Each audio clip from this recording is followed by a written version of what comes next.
Hello guys, I welcome you all to I exam भी। जैसे कि आप सबको पता ही है, एसएससी सीजीएल के एग्जाम के लिए हम लोग आपके लिए जितने भी इंपॉर्टेंट टॉपिक्स हो सकते हैं उन सबको यहाँ पे लाइव सेशंस या वीडियोस के माध्यम से प्रोवाइड करा रहे हैं। तो उसी कड़ी में मैं इससे पहले जनरल अवेयरनेस में आपके सामने 2-3 वीडियोस ला चुका हूँ किस चीज़ से, करंट अफेयर से। तो मैंने बोला था कि हम आगे जाकर के स्टैटिक पार्ट को भी इसमें कवर करेंगे जो कि आपके एग्जाम में बेहद ही इंपॉर्टेंट रोल प्ले करता है।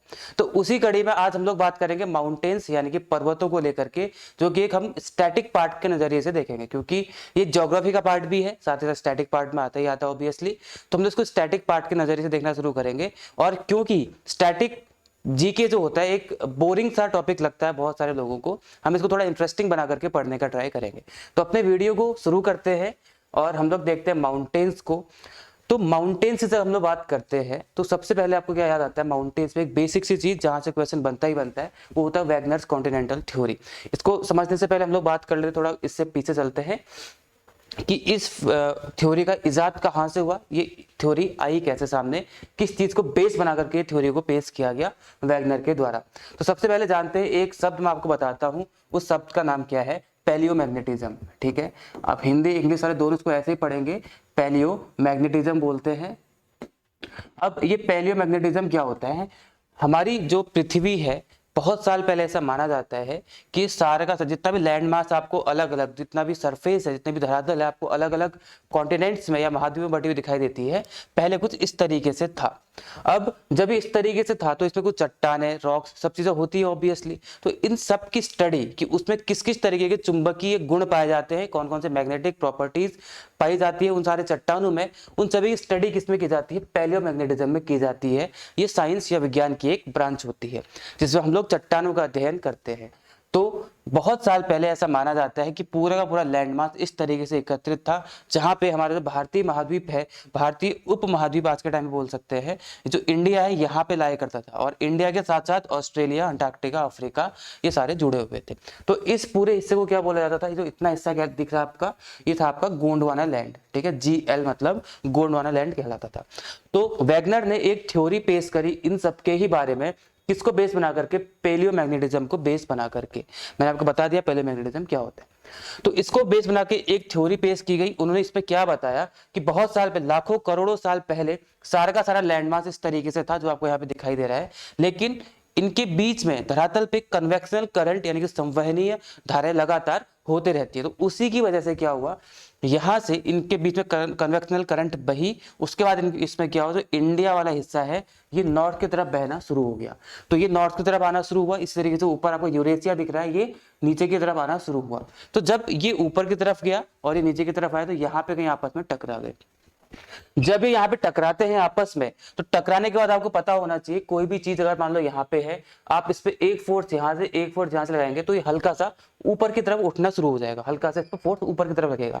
तो ऐसे ही यहाँ पे भी हुआ। तो जहां पे टकराते हैं, यहाँ पे था पहले 33C, और 33C में यहाँ पे कुछ अवसाद जमा हुए थे, पत्थर, कंकड़, सारी चीजें यहाँ पे जमा थी। तो जैसे ही ये लैंडमास यहाँ है, ये लैंडमास यहाँ आया, दोनों ने फोर्स बनाया और यहाँ पे ऐसे जो भी कंकड़ पत्थर थे धीरे धीरे धीरे ऊपर की तरफ उठना शुरू हो गए। इनके ऊपर की तरफ उठने से क्या हुआ, ये एक पर्वत का शेप लेता चला गया। यही पर्वत आज के टाइम पे क्या कहलाता है? हिमालयाज कहलाता है, जो कि हमारे आज के इस सेशन का टॉपिक है। समझ रहे? इस सारे जितना भी मैंने आपको बोला, यहां से क्वेश्चंस बनते हैं। और यही थ्योरी किसने पेश करी थी? वैगनर ने पेश करी थी। इसको हम लोग क्या बोलते हैं? वैगनर्स कॉन्टिनेंटल ड्रिफ्ट थ्योरी बोलते हैं। जो करंट वही यहाँ पे कन्वेक्शनल, ये सारे के सारे किसी न किसी दिशा में मूव करते चले गए, इंडिया हमारा यहाँ की तरफ आता चला गया। तो जब ये अलग अलग हो गए तो कैसे दिखने लगे? ऐसे दिखने लगे। तो आज के टाइम पे सारा का सारा लैंडमार्क इस तरीके से, जो पहले कभी ऐसे हुआ करता था। तो यही चीज किसने पेश करी? वैगनर ने बताई थी। इसको हम लोग क्या बोलते हैं? वैगनर की कॉन्टिनेंटल ड्रिफ्ट थ्योरीज को बोला जाता है। तो हिमालयाज में थे, तो यहाँ पे हिमालयाज का निर्माण हुआ। क्वेश्चन बनेगा कि जहां पे आज हिमालयाज है, पहले वहां पे क्या था? तो वहां पे पहले 33C था। किस किस प्लेट के मिलने से हुआ? यहाँ से इंडियन प्लेट आती है, यहाँ से यूरेशियन प्लेट आती है, ये दोनों आपस में टकराती हैं, तो यहाँ पे हिमालयाज का निर्माण हो जाता है। समझ रहे हैं? यही आपको समझना था। तो ये रहा आपका इंडिया यहाँ पे, जो कि अफ्रीका के साथ है। तो यहाँ पे था पहले कभी इंडिया, जो कि यहाँ से ऐसे ऊपर की तरफ आया, यहाँ से यूरेशियन प्लेट आई और यहाँ पे टकरा के हिमालयाज का निर्माण करा दिया। अब यहाँ पे हिमालय का निर्माण कराया, तो हिमालय के साथ साथ यहाँ पे ये प्लेट ऊपर आई तो और भी पर्वत का निर्माण हुआ, जैसे यहाँ पे बना क्या हिंदू कुश, और यहाँ से ऊपर को क्या बना इस तरफ को तियानसेन पड़ा, हम लोग भविष्य में पढ़ेंगे। यहाँ हिंदू कुश बना, यहाँ तियानसेन, ये बना हिमालयास, इसी की वजह से बना था। तो ये हमारा इंडिया है, इसको ही हम लोग पढ़ने वाले हैं स्टैटिक पार्ट में। तो इसको तो कुछ इंटरेस्टिंग या रोचक तरीके से पढ़ेंगे ताकि आपको समझ में भी आए हिमालय का निर्माण कैसे हुआ, इस तरीके से हुआ। अब हम लोग हिमालय की बात कर रहे हैं तो आगे बढ़ते हैं, हिमालय के डिवीजन को, इसके विभाजन को समझ लेते हैं। हिमालय कौन कौन से पर्वतों से मिलकर बना है या हिमालय क्या है, उसके बाद हम लोग क्या पढ़ेंगे नीचे के पार्ट्स को, ठीक है। तो एक चीज मैं आपको बताता हूँ, हिमालय बना यहाँ पे कुछ इस तरीके से, हिमालय बनता चला गया, ये आपका हिमालय बन गया, ठीक है। अब कोई चीज ऊपर उठती है, मान लो यहाँ पे कोई चीज ऊपर उठी, तो यहाँ पे कुछ प्लेन भी तो रहेगा, प्लेन से ही तो ऊपर उठी है, तो उसके नीचे का जो प्लेन है, हिमालय के नीचे का जो प्लेन है, तो हम लोग ने क्या बोला, गैंजेटिक प्लेन बोला। यहाँ पे क्या बन गया, गैंजेटिक प्लेन या गंगा का मैदान, भारतीय या इंडियन इंडो गैंजेटिक प्लेन बोलते हैं, गंगा का मैदान बोलते हैं। यहाँ से आने वाली नदियों ने, जो हिमालय बना, हिमालय से आने वाली नदियों ने यहाँ पे अपने कंकड़ पत्थर को यहाँ पे एकत्रित किया, इकट्ठा किया इन नदियों ने, और काफी उपजाऊ बना दिया। इसलिए जो यूपी है काफी उपजाऊ माना जाता है, पंजाब काफी उपजाऊ माना जाता है, क्योंकि ये सारे के सारे इंडो गैंजेटिक प्लेन्स में आते हैं, यहाँ से ऊपर हिमालय उठ जाते हैं। समझ रहे हैं इस चीज को, ठीक है। ये इंडो गैंजेटिक प्लेन हो गया, और यहाँ क्या हो जाएगा आपका नॉर्थ ईस्टर्न माउंटेन्स एनियम हो गया, और ये क्या है आपके नॉर्दर्न माउंटेन्स है। तो ये उत्तरीय पर्वत हो गए, उत्तरीय पर्वत श्रृंखला यहाँ दिखेगी, पूर्वोत्तरीय पर्वत श्रृंखला यहाँ दिखेगी, इंडो गैंजेटिक यानी गंगा का मैदान आपको यहाँ दिखेगा, ठीक है। यहाँ पे क्या दिखेंगे आपको, वेस्टर्न घाट्स, इधर क्या दिखेगा आपको, ईस्टर्न घाट्स दिखेगा, ठीक है। ये क्या हो जाएंगे आपके कोस्टल यानी कि तटीय इलाका नीचे का, ये क्या है तटीय इलाका, ये भी तटीय इलाका हो जाएगा। तटीय इलाके और यहाँ पे जो वेस्टर्न घाट इनके बीच में क्या नहीं मिलेगा आपको, कोस्टल प्लेन्स, तटीय मैदान। ऐसे यहाँ पे क्या मिलेगा आपको, तटीय मैदान मिलेगा। ये क्वेश्चन नहीं पूछता है आपसे, इसलिए बता रहा हूँ आपको, ठीक है, इस तरीके से। और जो ये वाला एरिया यहाँ क्या देखने को मिलता है आपको, डेजर्ट यानी कि मरुस्थल देखने के लिए मिलता है। तो ये भारत का जो लैंड मास है उसका मैंने आपको विभाजन बता दिया है, यहाँ इंडो गैंजेटिक प्लेन्स, नॉर्दर्न यानी कि उत्तरीय मैदान, पूर्वोत्तरीय मैदान मरुस्थल, यहाँ पे वेस्टर्न घाट, ईस्टर्न घाट, यहाँ पे तटीय मैदान, ये भी तटीय मैदान, ये भारत का तट हो गया। इसके बीच में जो आपको दिखाई दे रहा है इसको हम लोग क्या बोलते हैं, दक्कन का पठार यहाँ पे आपको देखने के लिए मिलेगा, यानी कि यही वो है जो भारतीय पेनिनसुला प्रायद्वीप बोलते हैं, नीचे का हिस्सा प्रायद्वीप यहाँ पे है। इसको ही हम लोग दो हिस्से में बांट देते हैं, तो इसको हम लोग क्या बोलते हैं, सेंट्रल हाईलैंड्स बोलते हैं। ये क्या आपका दक्कन प्लेट्यू में आ जाता है पूरा का पूरा, ठीक है। तो इस तरीके से बटा हुआ रहता है, आपको समझ में आया होगा। अब हम आगे बढ़ते हैं, इसमें हम लोग हिमालयास की बात कर रहे थे, तो हम लोग हिमालयास को ही पढ़ते हैं। हिमालय का डिवीजन कैसे किया गया है, देखिए हिमालय मैंने आपको बताया कहां से कहां तक है, यहां से लेकर के इस तरीके से यहां तक आपको देखने के लिए मिलेगा। यहाँ पे कौन क्या है आपका, नंगा पर्वत बोलते हैं, एनपी लिख दिया, नंगा पर्वत से लेकर अरुणाचल प्रदेश में यहाँ पे नामचा बरुआ नामक एक वो है, यहाँ तक नामचा बरुआ से लेके नंगा पर्वत तक का जो हिस्सा है वो क्या आता है आपका, हिमालयाज में आता है। इसकी टोटल लेंथ कितनी आपकी हो जाएगी, 2400 किलोमीटर हो जाएगी, 2400 किलोमीटर हो जाएगी। हिमालय नहीं बोलते हम लोग, द हिमालयाज बोलते हैं। अब द हिमालयाज क्यों यूज किया जाता है, क्योंकि हिमालय एक नहीं बल्कि पर्वतों का समूह मिलाकर के हिमालयाज बोला जाता है। अब जो मैंने आपको श्रृंखला बताई, इस तरीके से श्रेणी बताई, ये ऐसे नहीं है बल्कि किस तरीके से है, ये ऐसे नहीं बल्कि किस तरीके से आपके देखने के लिए मिलेगी, एक मिनट, हाँ। तो यहाँ पे एक आपको ये दिखेगा, एक श्रेणी और इसमें नीचे से है, यहाँ से आएगी आपकी कुछ इस तरीके से यहाँ तक है, एक इसके बाद और नीचे आएगी जो कि यहाँ तक है, इस तरीके से। तो इन तीनों के समूह को क्या बोला जाता है, द हिमालयाज बोला जाता है। जिसमें सबसे ऊपर का क्या हो जाएगा, greater Himalaya GH, greater Himalayas. बीच वाला मिडिल वाला क्या कहलाएगा, मिडिल हिमालयाज MH, मध्य हिमालय। सबसे नीचे वाला क्या कहलाता है आपका, शिवालिक, ठीक है, सबसे नीचे वाला शिवालिक कहलाता है। तो तीन तरह का हिमालय, शिवालिक, उसके ऊपर मध्य हिमालय, उसके ऊपर ग्रेटर हिमालयाज हो जाएगा आपका। इसलिए हम दोस्तों क्या बोलते हैं, हिमालयाज बोलते हैं, हिमालय नहीं बोलते हैं। इन तीनों के अलावा एक और हिस्सा रह जाएगा जो कि बेसिकली एक पर्वत नहीं है बल्कि एक रीजन यानी कि एक क्षेत्र है। जब आप इस हिमालय को पार करके जाएंगे तो पार करने को बोलते हैं, जो कोई भी चीज पार होती है उसको क्या बोलते हैं हम लोग, ट्रांस बोलते हैं।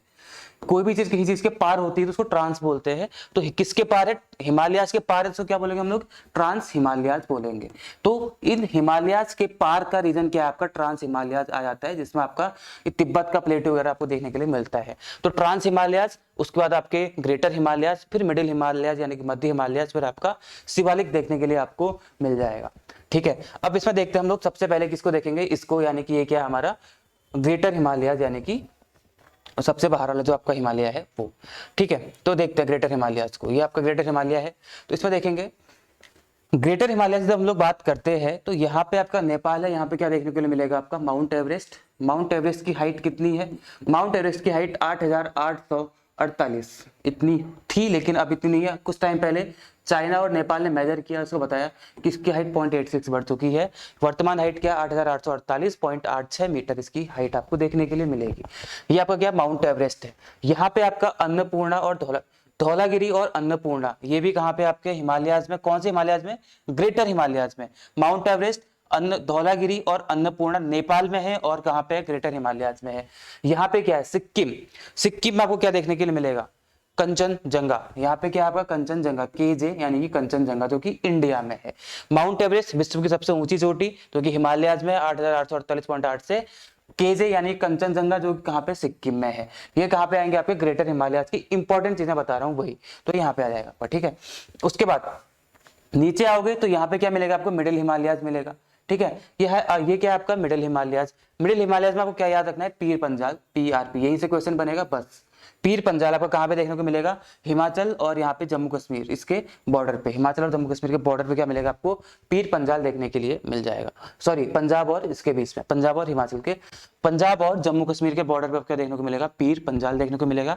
मिडिल हिमालयाज में आपका महाभारत श्रेणी भी आती, जो कि यहाँ पे है महाभारत श्रेणी, वो इंपॉर्टेंट नहीं है, पीर पंजाल इंपॉर्टेंट है। फिर नीचे आता है आपका शिवालिक। ये क्या आएगा आपका? शिवालिक। शिवालिक रेंज और मध्य हिमालय के बीच की जो शिवालिक रेंज है, और यहाँ पे क्या है आपका? मध्य हिमालय। मध्य हिमालय और शिवालिक के बीच का हिस्सा क्या कहलाता है आपका? दून कहलाता है, दून वैली, जिसमें से देहरादून सबसे फेमस है, जो कि उत्तराखंड में लाया करता है यहाँ पे, ठीक है। तो मध्य हिमालय और इसके बीच की श्रेणी क्या कहलाती है आपकी? दून कहलाती है। दून मतलब सबसे फेमस क्या है? देहरादून। अब हम आगे बढ़ते हैं। ये आपका हिमालय हो गया इतना। इसके साथ साथ आगे को बढ़ते हैं तो क्या देखने के लिए मिलेगा आपको? यहाँ जाता है अरुणाचल प्रदेश में। ये आपका अरुणाचल प्रदेश है। अरुणाचल प्रदेश में यहाँ पे दाफला, मिसमी और अबोर, दाफला, मिसमी और अबोर आपके अरुणाचल प्रदेश में, जो कि हिमालयाज का ही आपको एक्सटेंशन देखने के लिए मिलेगा। दाफला, मिसमी, अबोर। नीचे आएंगे तो यहाँ पे क्या आपका? यहाँ पे नागालैंड है, यहाँ पे क्या आपका? मणिपुर, यहाँ मिजोरम। तो यहाँ पे नागा हिल्स, यहाँ पे मणि हिल्स और यहाँ पे मिजो हिल्स, ठीक है। तो यहाँ पे नागालैंड है तो यहाँ पे नागा हिल्स, यहाँ पे मणि हिल्स और ये मिजो हिल्स। इंपॉर्टेंट चीजें स्टैटिक पार्ट में आपके हिमालय से यही चीजें पूछी जाती है, आपको बता रहा हूँ। तो यहाँ पे क्या है? नागालैंड में नागा हिल्स, यहाँ पे मणि हिल्स और यहाँ पे मिजो हिल्स हो जाएंगी। इसी को अगर आप नीचे बढ़ाएंगे तो यहाँ पे क्या आपको देखने मिलता है? अंडमान निकोबार, जो कि इसी हिमालय का एक्सटेंशन है और पानी पे ऊपर उठा हुआ है, इसलिए हम लोग उसको भी हिमालय का पार्ट मानते हैं। अंडमान निकोबार का जो आइलैंड है वो भी इसी से मिलकर बना हुआ है, ठीक है। ये था आपका हिमालय में इंपॉर्टेंट। और क्या चीजें हो सकती है इसमें? आगे देखते हैं। ये सब हम लोग पढ़ चुके हैं, आपको बता चुका हूँ, ये खाली यहाँ पे लिखा हुआ है, आप लोग देख सकते हैं। चारों चीजों को हम लोगों ने पढ़ लिया था। आगे देखते हैं और क्या इंपॉर्टेंट है इसमें। पीक्स मैंने आपको बता दी थी, माउंट एवरेस्ट ये हो गया, कंचनजंगा आपको बता दिया, अन्नपूर्णा, धौलागिरी आपको बता दिया था। उसके बाद कुछ फेमस जो मिडिल हिमालयाज की है, पीर पंजाल, धौलाधार, महाभारत रेंज आपको बता चुके हैं। और काराकोरम रेंज एक रह गई थी। काराकोरम रेंज कहाँ पे आपकी? सबसे ऊपर, जो कि आपको दिखाई देते हैं, एक मिनट। जो आपका ये हिस्सा है, जो कि ट्रांस हिमालय है, ये हिमालय के पार जाकर के, तो यहाँ पे क्या देखने को मिलेगा? काराकोरम रेंज के, ठीक है। और एक और क्या मिलेगी आपको? लद्दाख, एक मिलेगी यहाँ पे जांस्कर, यानी कि जेड।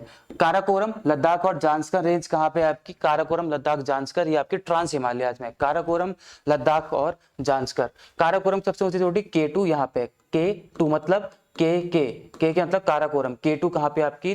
ट्रांस हिमालयाज में ऊपर जाकर के है, काराकोरम में सबसे ऊंची चोटी है। लेकिन कहाँ पे आपकी? POK में आती है, लेकिन हम POK को अपना हिस्सा मानते हैं तो हम लोग उसको इंडिया में काउंट करेंगे। हिमालय की माउंट एवरेस्ट का सबसे ऊंची चोटी काराकोरम, ठीक है, सबसे ऊंची चोटी काराकोरम, जो कि विवादित है इंडिया पाकिस्तान के बीच में। ये सब हम लोग पढ़ चुके हैं आज के इस सेशन में। अब हम देखते हैं क्या भाबर और तराई रीजन क्या होता है। आपको ने बताया ये हिस्सा क्या है आपका, इमेज से समझेंगे आप लोग। ये आपका है आपका ग्रेटर हिमालय, सबसे बाहर का हिमालय। ये आपका मिडिल वाला, ये आपका क्या हो जाएगा? शिवालिक हिमालय। शिवालिक, ये मिडिल और ये ग्रेटर हिमालयाज। इसके पार का ऐसा ये क्या है? तिब्बतन प्लेटू, यानी कि कहाँ जाएगा आपका? ट्रांस हिमालयाज में आ जाएगा। उसके बाद नीचे आते हैं, शिवालिक के नीचे शुरू करेंगे तो ये जो आपको हिस्सा दिख रहा है, इसको हम लोग क्या बोलते हैं? भाबर। और भाबर वो हिस्सा होता है जहां पे हिमालय से निकलने वाली नदियां अपना अवसाद जमा करती है। यहाँ पे हिमालय से नदियां निकलेंगी और अपना अवसाद यहाँ पे जमा करेंगी। अगर यहाँ पे अवसाद जमा करेंगी तो जो पानी होगा उस अवसाद के नीचे चले जाएगा। नीचे चले जाएगा तो इस एरिया में नदी देखने के लिए नहीं मिलेगी, इसीलिए यहाँ पे आपको नदी देखने को नहीं मिलती है। तो अब जब अवसाद जमा करती है तो उसके बाद यहाँ पे आने के बाद इस पर अवसाद नहीं रहता है जमा करने के लिए। तो जब अब यहाँ पे अवसाद नहीं है जमा करने के लिए, तो यहाँ पे अब पानी दिखना शुरू हो जाएगा। इस रीजन को तराई बोलते हैं, इसको हम लोग भाबर बोलते हैं। भाबर वो एरिया शिवालिक के ठीक नीचे वाला हिस्सा जहाँ पे पानी दिखना बंद हो जाता है नदियों का, और उसके नीचे का हिस्सा जहाँ पे पानी दिखना फिर से शुरू होता है, इसको हम लोग तराई बोलते हैं। इसके नीचे का हिस्सा ये 8 से लेके 15 किलोमीटर तक का एरिया क्या होता है आपका भाबर, और तराई का एक्सटेंशन क्या है, तराई का 16 से लेके 30 किलोमीटर तक का। ये आपसे पूछता है कभी कभी, ठीक है। ये 8 से 15, ये 16 से 30, ये हो गया भाबर, ये हो गया तराई, ये आपका शिवालिक मिडिल, और हाई माउंटेन्स यानी कि ग्रेटर हिमालय, उसके पीछे ट्रांस हिमालय ये हो गया है, ठीक है। तो ये हो गया। अब नदी के आधार पर अगर बांटना है तो हमने कैसे बांटा था इसको, उसकी स्थिति के आधार पे बांट लिया था। अब नदी के आधार पे बांटेंगे तो नदी हम लोग भविष्य में आने वाले टॉपिक पे पढ़ेंगे स्टैटिक पार्ट में, ठीक है। इधर आपकी बहती क्या, इंदस नदी बहती है, और यहाँ पे सतलज नदी बहती है जो कि सिपकिला घाट से आती है हिमाचल प्रदेश में। तो इन दोनों के बीच का हिमालय क्या कहलाएगा आपका, पंजाब, क्योंकि यहाँ पे क्या लाया करता है, पंजाब। अब यहाँ पे सतलज से लेके उत्तराखंड में यहाँ पे काली नदी बहती है जो कि पिथौरागढ़ वाले एरिया में आती है। इसके बीच का हिस्सा कुमाऊं, क्योंकि कुमाऊं क्या है, उत्तराखंड का एक हिस्सा है, तो कुमाऊं हिमालय हो जाएगा। अब काली से लेके यहाँ पे तीस्ता नदी आएगी, काली से तीस्ता के बीच में क्या लाया करता है, नेपाल, तो इसको क्या बोलेंगे हम लोग, नेपाल हिमालयाज बोलेंगे। तीस्ता से लेके यहाँ पे ब्रह्मपुत्र आदि है, दिहांग घाट, तो दिहांग घाट से लेके तीस्ता के बीच का एरिया क्या कहलाएगा आपका, असम हिमालयाज कहलाएगा। तो इस तरीके से 4 हिस्से नदियों के आधार पे इसके हो जाते हैं, ठीक है। तो आज के इस सेशन में हम लोग ने यही देखा, ये सारा मैंने यहाँ पे लिखा हुआ है, आप लोग इसको पढ़ सकते हैं, सारा मैंने आपको बता दिया है, ठीक है। तो आज के इस सेशन में हम लोगों ने यही देखा, ठीक है, कि क्या क्या हिमालय के बारे में है इंपॉर्टेंट चीजें। आने वाले सेशन में हम लोग और आगे जानेंगे इंडिया के अन्य माउंटेन के बारे में जो नीचे के हिस्से में आपके लाए करते हैं। तो फिर आप अपने रिवीजन को इस तरीके से जारी रखिएगा। Thank you all.